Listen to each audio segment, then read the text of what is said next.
महाराज की जय।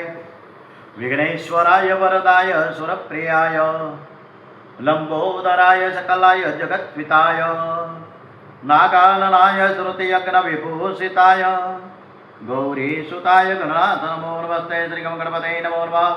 श्री हनुमान जी महाराज की जय। मनोजवं मारुततुल्य वेगम जितेन्द्रियं बुद्धिमतां वरिष्ठं वातात्मजं वानरयूथमुख्यं श्रीरामदूतं शरणं प्रपद्ये। श्री हनुमान जी महाराज की जय। श्री रामचंद्र भगवान की जय। श्री गायत्री माता की जय। ओम श्री सोमनाथ महादेव की जय। ओम श्री भारत माता की जय। वंदे वेद मातरम। सर्वे भवन्तु सुखिनः सर्वे सन्तु निरामयाः सर्वे भद्राणि पश्यन्तु मा कश्चित् दुःखमाप्नुयात्।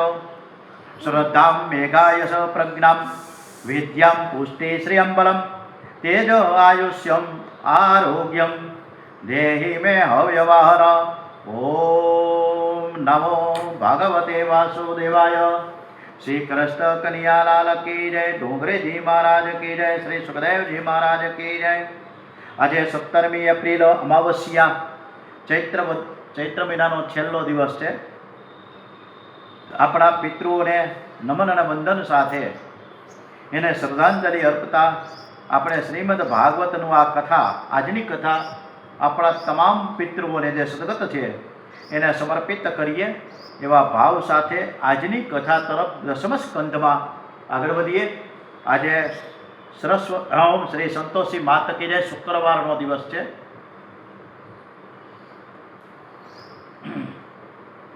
મનુષ્યને ચિંતનમાં આવી એકાગ્રતા આવે ત્યારે જ પરમાત્મા મળે છે। મનુષ્ય આવા પવિત્ર વિચારો કરે તો જીવન સફળ થાય। પરંતુ મારી પાસે આટલું છે અને હવે આનાથી વધારે મારે ભેગું કરવું છે। મારે તો ઓડી કાર લેવી છે। 5 BHK નો ફ્લેટ લેવો છે બોપલમાં અમદાવાદ। આવા બધા વિચારો કરવાથી આપણી આત્મશક્તિનો નાશ થાય છે। પવિત્ર વિચારો કરવાથી જીવન સુધરે છે। જીવ ધારે તે થતું નથી। આપણે ગમે એટલું નક્કી કરીએ કે આજે કરવું છે તો કરવાનું છે એમ ન થાય, પરંતુ ઈશ્વર ધારે ત્યારે થાય। પવિત્ર વિચારો હૃદયને પણ પવિત્ર બનાવે છે। જીવ માત્રને માનની ભૂખ છે। પ્રભુના દરબારમાં જેને માન મળે, પ્રભુ પોતે જેને માન આપે છે એનું માન કાયમ ટકે છે। જગતમાં કેટલાક લોકો સન્મુખ માન આપે છે અને પાછળથી નિંદા કરે છે। માટે જગતના બોલવા ઉપર ધ્યાન ન આપો।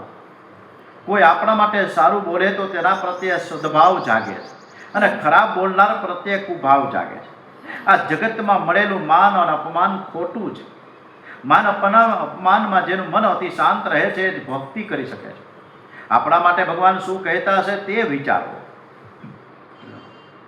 જે પુત્રને વારસામાં લાખોની સંપત્તિ મળી હોય છતાં પણ અણીના સમયે તે છોડીને ચાલ્યો જાય છે, જ્યારે મારા પ્રભુ અંતકાળે કદી દગો કરતા નથી, એવો અંતકાળે પણ દોડી આવે છે। તમે જે ભાવથી જે સંબંધથી ઈશ્વરનું સ્મરણ કરો તે ભાવથી પ્રભુ તમને અપનાવે છે। જેવી જેની ભાવના તેવી તેની સિદ્ધિ। પ્રભુને કોઈ પણ ભાવથી ભજો તે કેવળ ભાવને જ જુએ છે। પરમાત્મા કહે છે કે તું કોઈ પણ ભાવે મને ભજે, પણ ભજ મને, બીજા કોઈને ન થતો। પ્રભુ પુત્રને વારસામાં ગમે એટલી સંપત્તિ, એટલે પૈતૃક સંપત્તિ પોતાની તો છે જ નહીં, બાપ દાદાની છે, છતાંય સંતાનોમાં વિખવાદ થાય, માથાકૂટ થાય। એમાં એક બાપે એને સંપત્તિ વીર વસિયતનામું અથવા તો એના નામે દસ્તાવેજ ન કર્યો એટલે ખૂબ જ કષ્ટ આપ્યું, યાતનાઓ કરી। છેલ્લે એના ફાધરે એવું કીધું કે હાલ ભાઈ તું કેવાય કરવા તૈયાર છું। એની બેંકમાં 49 લાખ રૂપિયા હતા, 49 lakhs 40 કે તમે ચેક ભરો અને તમે મારા ભેગા આવો, આપણે બેંકમાં જઈને 49 લાખ રૂપિયા ત્યાંથી લઈ આવો અને તરત જ બેંકમાંથી બહાર નીકળ્યા તમારા મને આપી દેવાના છે। એટલે બાપ અને દીકરો ગયો। એનો બાપ રોતો હતો, પકડતો હતો, કારણ કે એને પરસેવાની આ બધી કમાણી હતી અને આ છોકરાને હડપ કરી જવાની હતી। પણ બેંકના મેનેજરને જ્યારે એ ચેક આપ્યો ત્યારે થોડી વાર તો એ ચેકની સામું જોયું અને પછી ઓલા વડીલ સામે જોયું અને છોકરા સામે જોયું કે તમારે પૈસા તમારા માટે જોઈએ છીએ, બેંકના મેનેજરે કીધું. એટલે કે હા. તો કે ના ના, તમારે જોતા નથી, તમે સાચું કહો. એટલે એના છોકરાએ બેંકના મેનેજર, તમે તમારું કામ કરો ને, આ ચેક શું કામ આપ્યો છે? તમારું કામ પૈસા આપવાનું છે, અમારે શું કરવાનું છે શું નથી કરવાનું તમે રહેવા દો, નકર હું તમારી ફરિયાદ કરીશ. હવે ફરિયાદ કરવાનું કીધું હજી તો છોકરાએ બેંકના મેનેજરને. એટલે બેંકનો મેનેજરથી ખુરશી ઉપર ઊભો થઈ અને એક જ ફડાકો મારી દીધો છોકરાને કે તું આ બેંકમાં તારા બાપાનું ખાતું છે ને એ છેલ્લા 40 વર્ષથી છે અને હું છેલ્લા 20 વર્ષથી આ બેંકમાં છું અને તારા બાપાએ બધાય પૈસા ઉહેડીને તને ભણાવ્યો, ગણાવ્યો, મોટો કર્યો, લગ્ન કર્યા, એની પાસે કાંઈ ન રાખ્યું અને આ છેલ્લું જેને ગ્રેચ્યુટીને ફંડ આવ્યું ને એના જે પૈસા પડ્યા છે એમાંથી લઈ જવા છે, નહીં મળે. એટલે એના છોકરાએ પણ જાતા જાતા એવું કીધું, નહીં ન મળે તો કાંઈ નહીં, હવે મારા બાપને તમે રાખો અને એનું મરણ થાય તો મને બોલાવતાય નહીં, એમ કરીને ભાગી ગયો. આવા છોકરાઓ થાય તો મા બાપની આંતરડી કેવી કોકળે એ તો એ જાણે. એટલે આ પુત્રને અત્યારે આપણે વારસામાં જે આપીએ છીએ એ આપણી પોતાની બાપ દાદાની છે, છતાંય અંદરો અંદર ઝઘડા કરે કે આટલા પૈસા મારા જોઈએ, આટલા. પણ તે ક્યાં પરસેવો પાડીને પેદા કર્યા, પણ કોઈ સમજતું નથી ને કોર્ટ કવાડા થાય છે. એટલે આ દિન પ્રતિદિન અત્યારે આ ખટરાક સંપત્તિ માટે થાય. વિચાર કરો તો પવિત્ર વિચાર કરીએ. ખોટા વિચારો કરવાથી મન બગડે છે. આમ વિચારતા વિચારતા અક્રૂરજીનો રથ નંદગાંવ પાસે આવ્યો છે. જ્યાં મારા શ્રી કૃષ્ણ ઉઘાડા પગે ચાલે છે ત્યાં મારાથી રથમાં કેવી રીતે બેસાય.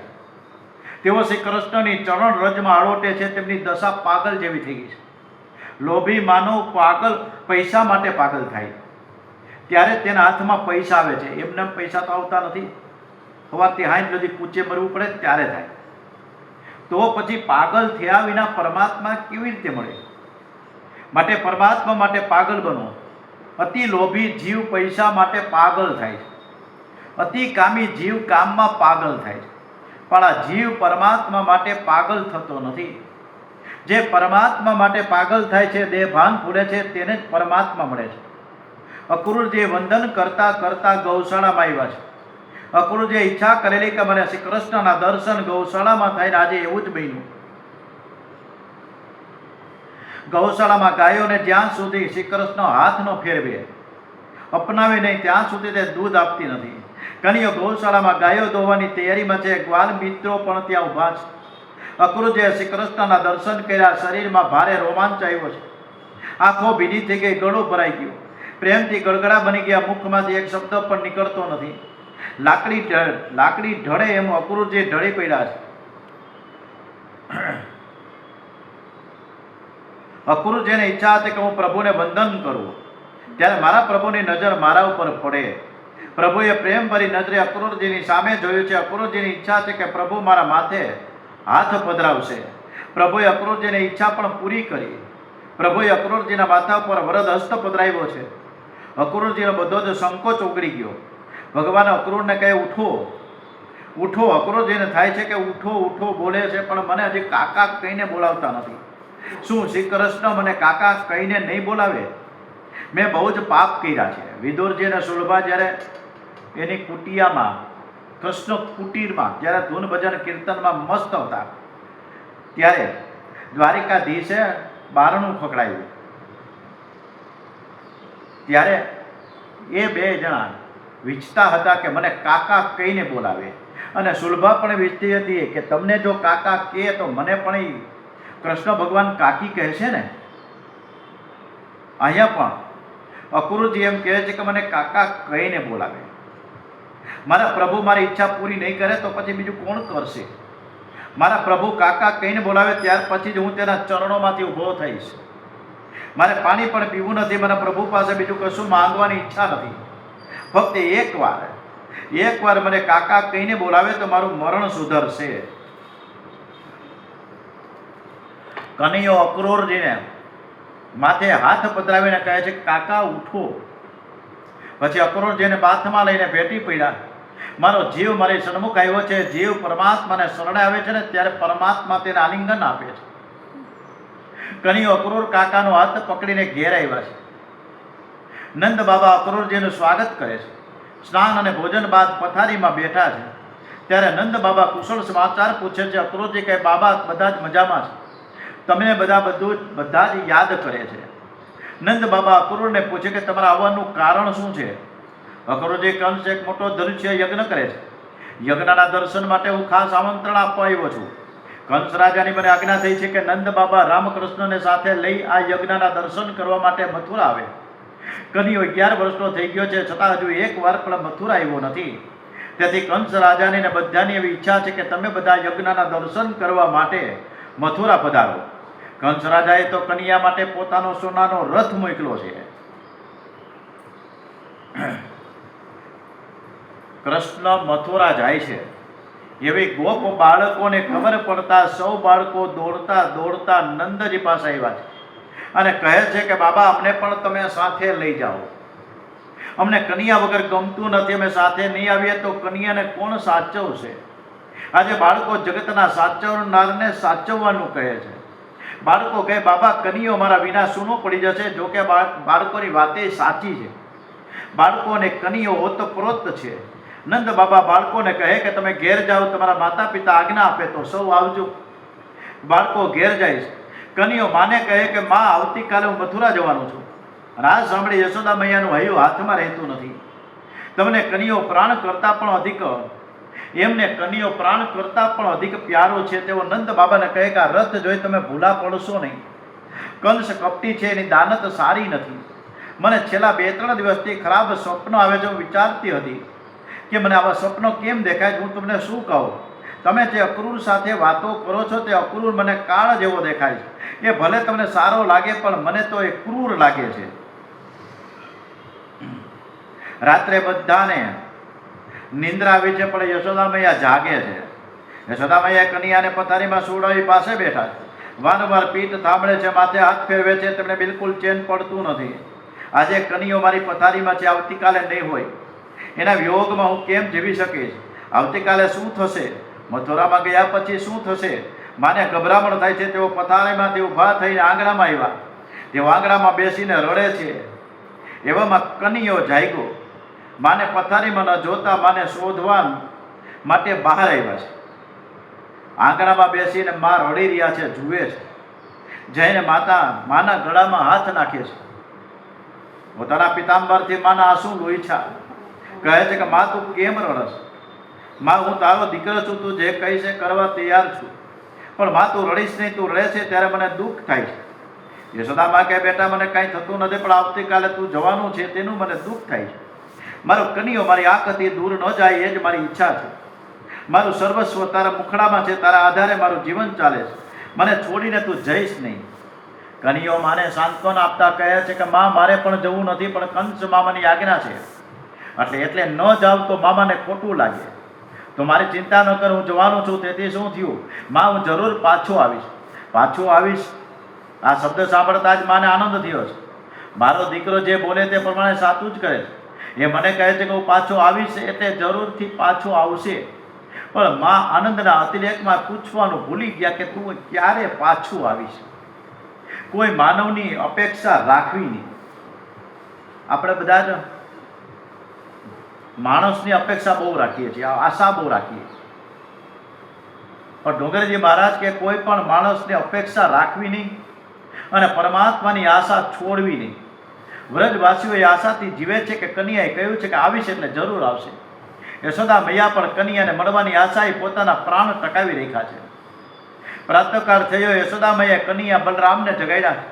શરીરે સુગંધી તેલ ચોડીને સ્નાન કરાવ્યું. યશોદા મૈયાએ કનૈયાને છેલ્લો શૃંગાર કર્યો છે. કનૈયાને શૃંગાર કરતા કરતા મા રડી પડ્યા છે. યશોદા મૈયાને પ્રેમ જોઈને કનૈયાની આંખમાં પણ આંસુ આવી ગયા. એ માને કહે છે કે મા તું રડીશ નહીં. તને રડતી જોઈને મને પણ દુઃખ થાય છે. માએ દુઃખનો વેગ દબાયો. મારા રડવાથી મારા લાલાને દુઃખ થાય છે. મારા લાલને દુઃખ થાય એવું કરવું નથી. માએ છેલ્લી વખત પોતાને હાથે સામગ્રી તૈયાર કરીને કનૈયાને ખવડાવે છે. ભોજન પછી અક્રૂરજી આંગણામાં રથ તૈયાર કરીને ઊભા છે. ગોપીઓને આ વાતની ખબર પડી એટલે દોડતી દોડતી આવી છે. ગોપીઓના મંડળમાં રાધિકા છે, તેઓ 9 વર્ષના છે. સાદો શૃંગાર છે, મુખ ઉપર દિવ્ય તેજ છે. હજી સુધી રાધાજીને કોઈ દિવસ કૃષ્ણ વિયોગ થયો નથી. જેમ તેમણે જ્યારથી જાણ્યું કે શ્રી કૃષ્ણ મથુરા પધારવાના છે, ત્યારથી શ્રી રામ મૂર્છામાં છે. તેઓ મૂર્છામાં પણ હે કૃષ્ણ મારો ત્યાગ ન કરો, અમને છોડીને જશો નહીં તેવું બોલે છે. કેટલીક ગોપીઓ શ્રી રાધાજીની સેવામાં છે, જ્યારે બીજી કેટલીક ગોપીઓ રથને ઘેરીને ઊભી છે. એવો અક્રૂરજી સાથે વાતો કરે છે. હે અક્રૂરજી, તમે કેવા છો? તમે મારા કન્યાને લેવા આવ્યા છો, પણ શ્યામ સુંદરના દર્શન વિના અમે જીવી શકીશું નહીં. અક્રૂરજી, અમે તને ખરું કહીએ છીએ કે કન્યાના દર્શન વગર ગાયો ઘાસ ખાતી નથી, પાણી પીતી નથી. તને આ ગાયોના નિશાસા લાગશે. અક્રૂરજી, તને અમારી દયા પણ આવતી નથી. તારા ચરણમાં હું વંદન કરું છું. તું કહીશ તો તારા ઘેર આવીને તારું હલકામાં હલકું કામ કરી આપીશ. તું મને શ્રી કૃષ્ણના વિયોગમાં કેમ મારસ? કનૈયાનો વિયોગ એક ક્ષણ માટે પણ અમારાથી સહન થતો નથી. કનૈયા વગર તો અમારું આખું ગોકુળિયું ગામ છે ને ઉજ્જળ થઈ જશે. કનૈયા વગર અમારું જીવન વ્યર્થ છે. ગોપીઓ અંદર વાતો કરે છે કે આવું અક્રૂરનું નામ તો એને કોણે પાડ્યું હોય છે? આ અક્રૂર મહાન ક્રૂર દેખાય છે. આની પોઈએ આનું નામ વગર વિચારે અફર પાડ્યું હશે. શ્રી કૃષ્ણ ગોપીઓને કહે છે કે તમે રડશો નહીં. જો તમે રડશો તો મારા પ્રયાણને અપશુકન થશે. હું તમારો પ્રેમ જાણું છું. મનને ધોવા માટે બહારનું પાણી કામ આવતું નથી. આંખમાંથી નીકળેલા પ્રેમના આંસુઓથી જ મન ધોવાય છે, સાફ થાય છે. માલિકની આજ્ઞાથી એટલે ગોપીઓ આંસુ રોકીને ઊભી છે. અક્રૂરજીએ જવાની આજ્ઞા માંગી ત્યારે એક ગોપી ભગવાનને મનાવે છે. એ નાથ, મારો એવો નિયમ છે કે જ્યાં સુધી હું તમારા દર્શન નહીં કરું ત્યાં સુધી હું પાણી પીતી નથી. એ નાથ, મારે ત્યાં 2 મિનિટ માટે પણ આવજો. બીજી ગોપી કે મારો નિયમ છે કે સાયંકાળે મારા કૃષ્ણને હું તિલક કરું છું, કન્યાની પારતી ઉતારું છું. નાથ, તમે મારે ત્યાં 2 ઘડી આવી જાજો, તમને હું વધારે નહીં રોકું. છેલ્લે કૃષ્ણ અને બલરામ નંદજીની સાથે રથમાં બિરાજે છે. રથ ચાલવા લાગ્યો. ગોપીઓ રથની પાછળ ચાલે છે. અત્યાર સુધી કનૈયાએ કહેલું એટલે આંસુઓને દબાવી રાખ્યા હતા, પણ હવે કનૈયો જાય છે. હવે ક્યારે દર્શન થશે વિચારે દબાવી રાખેલા આંસુઓ બહાર ધસી આવ્યા. ધીરજના બંધ તૂટી ગયા. હાથ ઊંચા કર્યાને કહે છે કે હે ગોવિંદ, હે માધવ, હે દામોદર, હે દ્વારિકાધીશ, તમે વહેલા આવજો. અમે તમારા વગર જીવી નહીં શકીએ. તમારા આધારે તો જીવીએ છીએ. અમારો ત્યાગ ન કરો. એ નાથ, ગોકુળને અનાથ ન કરો. દ્રશ્ય એટલું કરુણ છે કે અક્રૂરજી પણ રડવા લાગ્યા છે. શ્રી કૃષ્ણ અક્રૂરજીની સામે જોઈને ઈશારો કરે કે રથ ચલાવો. અક્રૂરે રથ ચલાવ્યો ત્યારે ગોપી બહુ વ્યાકુળ થઈ ગઈ. હે અક્રૂર, તું મને કન્યાના દર્શન કરવા દે. રથ તરફ જોઈ ગાયો પણ હંભા કરી રહી છે અને રડે છે. કેટલીક ગોપીઓને મૂર્છા આવી ગઈ તો કેટલીક ગોપીઓ રથ પકડવા દોડી રહી છે. કનૈયો અક્રૂરને કયા ગોપીઓનો પ્રેમ કેવો છે, આ મને નહીં જવા દે. અક્રૂરજી, તમે રથ જલ્દીથી ચલાવો. અત્યાર સુધી યશોદામાં ધીરજ રાખીને ત્યાં ઊભા છે, પરંતુ કનૈયાના રથને જતા જોઈને એમને થયું હવે એમનું ધૈર્ય, એની સહન શક્તિ ન રહી. એમણે લોક લજાનું ભાન ન રહ્યું અને રથની પાછળ દોડવા લાગ્યા છે. કનૈયાએ જોયું કે મારી મા દોડતી આવે છે. અક્રૂરને રથ ઊભો રાખવા માટે કહે છે. એ પોતે નીચે ઉતરીને યશોદા પાસે દોડતા આવ્યા. યશોદા મૈયા શ્રી કૃષ્ણના ઓરણા લે છે અને કહે છે કે બેટા, તું મારી આંખથી દૂર ન થાય એવી મારી ઈચ્છા છે. તને ખુશ જોવા માટે મેં હંમેશા પ્રયત્ન કર્યો છે. તને મથુરા જવાની ઈચ્છા થઈ છે એટલે હું તને ના નથી પાડતી. તું મથુરા જાય છે તેથી મને ઘણું દુઃખ થાય છે, પરંતુ તારું સુખ એ જ મારું સુખ છે. ને મારો લાલો તો એવો છે કે તને યાદ કરીને સૌ કોઈ રડે, હું પણ તને યાદ કરીને રડીશ. રડવામાં અતિ સુખ છે. પ્રભુનું સ્મરણ કરતા વિયોગમાં જે રડે છે એના દુઃખનો અંત આવે છે. આ જીવન એક જન્મથી રડતો આવ્યો છે. કોઈ પૈસા માટે રડે છે, કોઈ કીર્તિ માટે રડે છે, કોઈ પદ માટે રડે છે, કોઈ પ્રતિષ્ઠા માટે રડે છે, પરંતુ કોઈ જીવ પરમાત્મા માટે રડતો નથી. યશોદા મૈયા કનૈયાના હાથ અને દાઉદજીના હાથમાં આપીને કહે છે કે બેટા, તું મોટો છે, તું એને ધ્યાન રાખજે. કનિયો એકલો કોઈ જગ્યાએ જાય નહીં તેનું તું ધ્યાન રાખજે. એ કોઈ વખત બહુ હઠ કરે તો તેને રાજી થાય એમ તું કરજે. આમ યશોદામાએ અનેક પ્રકારની સલાહ સૂચન આપી છે. અને હવે શ્રી કૃષ્ણ ભગવાન રથમાં બિરાજમાન થઈને મથુરા તરફ પ્રયાણ કરે છે. મથુરા જઈને શું થશે ખબર નથી. આવતીકાલે કૃષ્ણ કનૈયાલાલ કી જય. ઓમ શ્રી દ્વારિકાધીશ કી જય. ડોંગરેજી મહારાજ કી જય. શ્રી સુખદેવજી મહારાજ કી જય. ગમ ગણપતે નમો નમઃ. હનુમંતે નમો નમઃ. ઓમ નમઃ પાર્વતી પતય. હર હર હર મહાદેવ હર.